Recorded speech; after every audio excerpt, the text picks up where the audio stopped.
This is just a grudge match, and with anything that deals with a grudge, you're going to use any low hanging fruit to say whatever it is that you want to say to get under the skin of your opponent in order to get them to react in a result that you desire. Now, unfortunately, sometimes that works out in a multitude of different ways. For example, you take a look at Dillon Danis' training partner, none other than Conor McGregor, which, by the way, this today, as this is being recorded, is the anniversary of when that fight between him and Khabib went down on October 6, 2018. Till this day, probably one of the highest pay-per-view events in the entire company's history, if not most of combat sports, at least within the top three or top five of the entire list of all time pay per view sales. But you look at how that ended. Dillon Danis was on the receiving end of someone's wrath once again.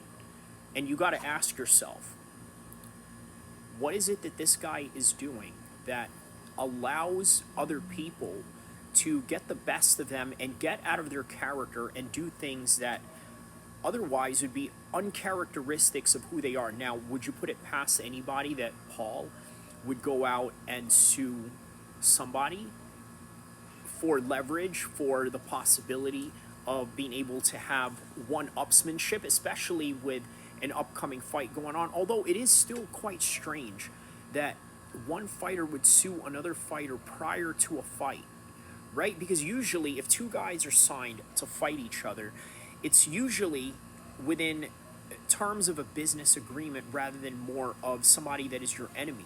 Or in other words, you have some sort of Geneva Convention that is somehow getting in between this conflict or warfare you have going on in a sanctioned manner, meaning that you're agreed to not hit below the belt.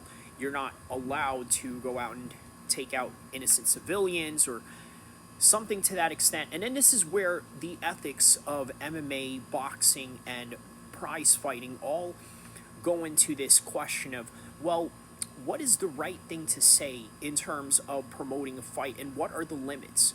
Was religion the limits when Khabib took on Conor back in October 6, 2018? No, it wasn't a limit at all. In fact, Conor went there. He went there to the point where he tried to offer Khabib, a known religious devout Salafi Muslim who doesn't drink, doesn't smoke, doesn't do anything. By the way, on a side note about Khabib, just for you guys to understand in full context and great disclosure, someone asked me, they saw a picture of Khabib leading a prayer full of Dagestani fighters, and obviously most of them were Dagestani, but mostly Muslim fighters of different fighters from around the world that train in his team. They asked, hey, is there a reason why Khabib is leading the prayer? You know what my answer was? My answer was, for the same reason why he's leading the prayer is for the same reason why he is world champion. And what do you mean by that?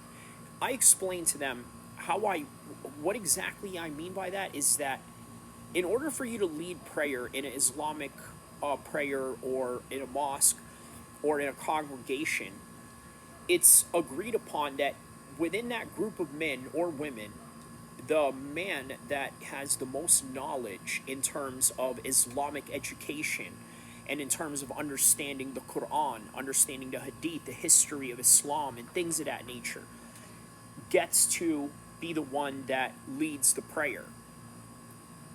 So he asked me, so you mean that there's a reason why Khabib is world champion? Absolutely. There's no doubt about it. Now, that's another thing you got to ask about this whole Dillon Danis thing, right? He's marking into a territory of two unknowns. Number one, being the first fighter in the entire history in the sport of boxing to be sued before a fight. That's number one. Number two, he has to also contend with the fact that, yes, he is an absolute monster world champion in the sport of jiu-jitsu, but he's walking into a boxing ring. Now, granted, the other story of that is it's not like Logan had this marvelous career of a Floyd Mayweather resume, or even as much of a Tony Bellew to that extent. But the one question, other than the technicalities and the fighting resumes of these men, is the code of ethics that I think a lot of people are debating upon this fight, which is the reason why it attracts a certain type of attention that it does. Now, I'm not going to try to get into this whole manosphere red pill conversation that these other guys do. I'm going to let them do that. That's their specialty. But it's worth noting that is it morally correct for Logan to approach someone like this at his time of his life during versus her time of her life, and coming into this situation knowing all these past occurrences, and he's okay with that?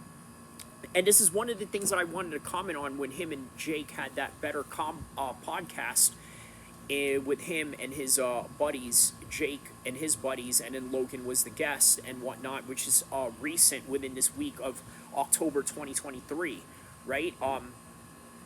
The one thing that was significant was the cognitive dissonance that they had going on, right? I had noticed Jake mentioned something to the effect of, well, today, these days, a lot of people are not in it for the long haul. He's talking about like a relationship or a marriage, and I'm thinking, okay, you know what? This is for the same reason why people are attacking you for this infraction of a moral code, is for the same reason that you're also sort of supporting it through allowing your brother to go through this particular arrangement with Agdal. So it was quite interesting to see the dynamic of that, because the thing is, like I said in the beginning of part one, right? There is no right or wrong between these two guys, because they're both immoral in their own way. Dillon Danis happens to be the type of guy that can provoke a wrath out of the best of us, out of the most calmest of us. If you've remembered what Khabib did, jumping out of the cage and doing an eagle stomp on him right after the entire fight with Conor McGregor, all because of the buildup. And then the possible alleged racial, or I'm sorry, religious bashing that he made towards Khabib in the fight, in the lead up, and during the fight day, all at the same time. So once again, this is a great lesson for people to understand, is that when it comes to the many scumbags that are involved in the fight game, and I'm not saying any of these guys are that or the other, but you guys out there are making up your mind as to who is what and who isn't.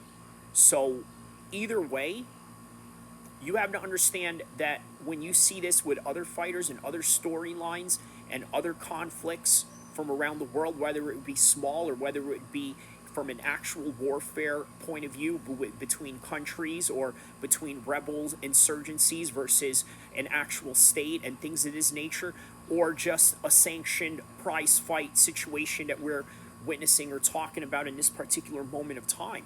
Either way, there is no good guy or bad guy.